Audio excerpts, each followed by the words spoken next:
Hi everyone, thank you for watching this quick lesson on typography. We are going to be talking about how to use type, the differences between typefaces and type fonts, how you can use these in your designs to not only make it more aesthetically pleasing, but also appropriate and on strategy. It's important that all of us, even if you're not a designer, understands the basic principles of typography. This way, if you're working with an art director or you're working with a production designer, you can use these terms and definitions and hopefully make sure that you and the designers are on the same page in communicating what your desired effect or your desired goals for your print publications or any other type of designs you may do. What we're going to do today is, after you watch this quick video, there'll be an in-class or an exercise I'm going to ask you to follow and post it onto D2L.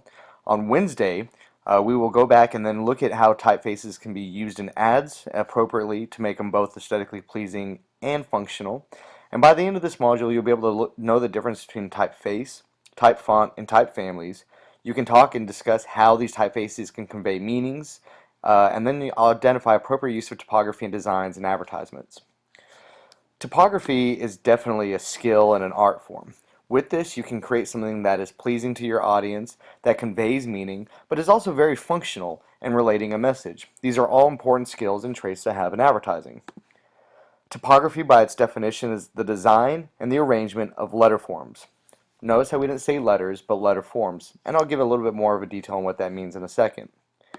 It's important that we understand how they are used appropriately within advertising. For example, ads prominently feature a display. This is going to be your very big type, tends to be your headlines, pull quotes, and these are always going to be over 12-point font. Your text body and your body copy is usually going to be small, and those are going to be under 12 points font. We're going to talk a little bit about the difference between serifs and sans serifs and how these are appropriate for first getting a person's attention and then helping with reading the body copy. So looking at letter forms, it's important that we understand that letter forms are merely just shapes. And it's these shapes that we've sort of as a society have come to accept what their implied meaning are. So this letter H, for example, it's just a shape, but it's because we associate this long straight line with a curve that we now recognize this as a functional H. And it's how we can modify these letter forms that can make our design either readable or not readable, or it can give it a different personality or sense of meaning. So, one of the things that common mistakes a lot of students use is we just say the term fonts. I call this the Microsoft Word effect. And they say, what font are you using? And that's where we would pick Arial or Times New Roman or Helvetica. But really, that's not the appropriate thing. We want to first, those are actually called typefaces. So a typeface, by its definition, is the design of a single set of letter forms. So all 26 letter forms in the alphabet, also its numerals and signs, that have a consistent visual property. And that's the key. We're looking at letter forms that have a consistent visual properties. Then on top of that, we have what's called the type font. The type font looks at the complete set of letter forms, numerals, and signs in a particular face, but this is when we start talking about the size of the font and the style, and that is required for written communication. By size, we mean, are we using 12-point font, 15-point font, 30-point font? And the style, is it italicized? Is it bold? Is it condensed? So our typeface is actually what a lot of students call the font. But really, typeface is the shape of the visual properties, and the type font is used when we describe the characteristics of its size and its style. So think of it like this. A typeface would be Helvetica Neue. A type font would be Helvetica Neue, that's 42 points, notice that's the size, and would be a boldface. So face is like the name. Font is the name plus the size and the style. As if that wasn't confusing enough, we're going to talk about a type family. And a type family is when you have a typeface that has several designs that contribute to a range of style based on a single typeface. And then within that family, you can then have a style, which are modifications with that typeface that give your design a little bit of variety while retaining the essential visual characteristics of the face. Let me give you an example. A type family, we already noticed that Helvetica is a typeface. Helvetica CY is a typeface. Helvetica Neue is a typeface. But together, these make the Helvetica type family. So a family is sort of like a parent with kids. You're all sort of the same, but you're different people. Now the style is something that we can make it give our characteristics a little bit more visual properties. Helvetica, for example, has a lot of variance in styles. If you use a Helvetica typeface, you have the ability to make it bold, italicized, light, ultralight, condensed, or extended. So think of the type styles if you had a kid and you had one that was sort of wearing goth and you had one that was a jock and you had one that was sort of a scientist. They all have their own look and feel, yet they would all belong to the same family, and they could be their own typefaces. All right? Next, the big thing that we want to address here is serif versus sans serif. There is a difference between these two, and there's also a big difference of when we use these in advertising. A serif, you'll notice, is described by these little feet. You'll notice that the R, for example, has nice little feet, our I, our F. All right, serifs are going to have feet and hooks on them, and these are going to be good for body copy. And the reason is serifs are designed to help letters flow from one letter to the next letter form, and it makes it easier to read. Sans serif, sans meaning no serifs, mean no feet. You'll notice that there are no feet, so the R and the I, you'll notice these are just block text.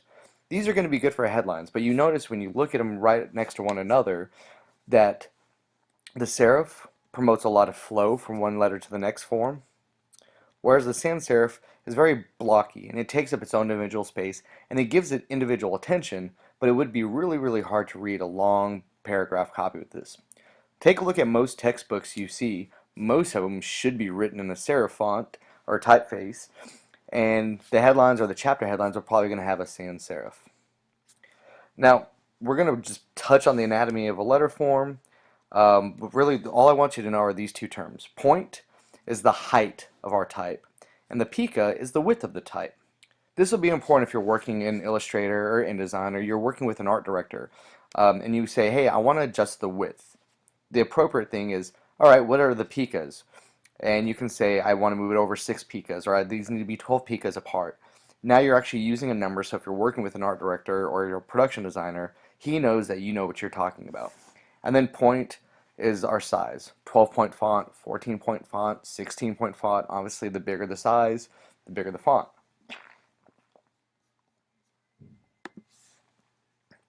We've covered this briefly on some of our principles of design about the difference between flush left, flush right, and centered. It's important that we understand how these can aid in readability. Obviously, if you're doing something that's going to have long bodies of paragraph text, the best one you can use is a flush left, ragged right combination, meaning all the rows, the beginning of the type starts at the very front of the same spot, and we have some variance on the right side. What makes this a very nice type layout to use is that we know where the first sentence is always going to start. So as the reader is reading, they know exactly where to come back to start the next line. Compare this to flush right, ragged left, meaning the right side of our paragraph is going to be flush and the ragged. This is visually interesting, however, it's hard to read because the reader must pause and find a moment to pick up the beginning of each line. So as they get to the end of lengthy, coming back to find out where text is going to be starting or read is going to be starting on the next line may make it a little bit difficult. Centered works great with small amount of copy and on very formal layouts, and you'll see this on wedding invitations, perhaps your own graduation announcement. And then justified is when both columns are flush with both the left and the right. These, you'll see this a lot in newspapers, or you'll see this sort of justified in columns in magazines. One thing though that can happen is because these words are actually going to be stretched out, you'll have what's called rivers and gaps. And that's where you have these awkward spaces between some words, and there's no consistency. So while it's nice because we have justification on both sides, within our text it can make it somewhat difficult and choppy. The goal as any designer or anyone writing copy is to make sure that we have something that's aesthetically pleasing but also functional. Also, lastly, we have asymmetrical, with these lines are composed for asymmetrical balance and they do not conform to a repetitive set of arrangements. And you'll see these in ads. Again, these are fun, these are exciting, they are visually appealing, but not quite as useful as if you were just to have regular copy. It's important that when we start going through, when you're designing ads, that you really do take a moment to consider the typeface that you're going to use. Typefaces convey meanings, and they also have help with style. So here we have this very retro futuristic type of calm. I'm sure that the copy in here discusses some sort of innovation. And notice that this typeface is very sharp and modern looking. Where's something that's going to be more conservative, more trying to, for an older audience. Here we have this very sort of um, classic, smooth, sort of elegant typeface that aids with the overall communication. But it's most important that no matter if you pick something on how much you like it or not, that you always ask, does this facilitate reading? Is it legible? We talked a little bit about this before in hierarchy. You can really use typeface to help give yourself a sense of visual hierarchy. Take an example of the text block on the left. Everything here is given in the same typeface, the same size, and there's really no indication of what is the important part of the message we want to take away. And compare this with the right. By simply bolding and increasing the points of our title, we now give a visual importance to the 3 days of art and music. We give secondary importance of when the dates are to occur.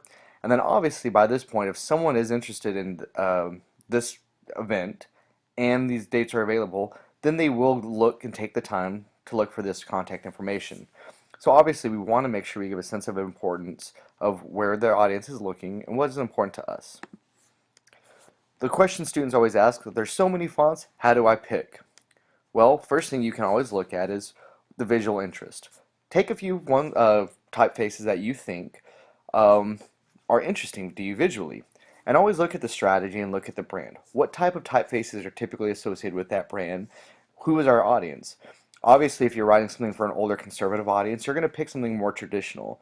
But if you're writing something for a rock band, you have a little bit of exploratory and a little bit of room for giving some visual interest to these and giving some custom characters to letter forms.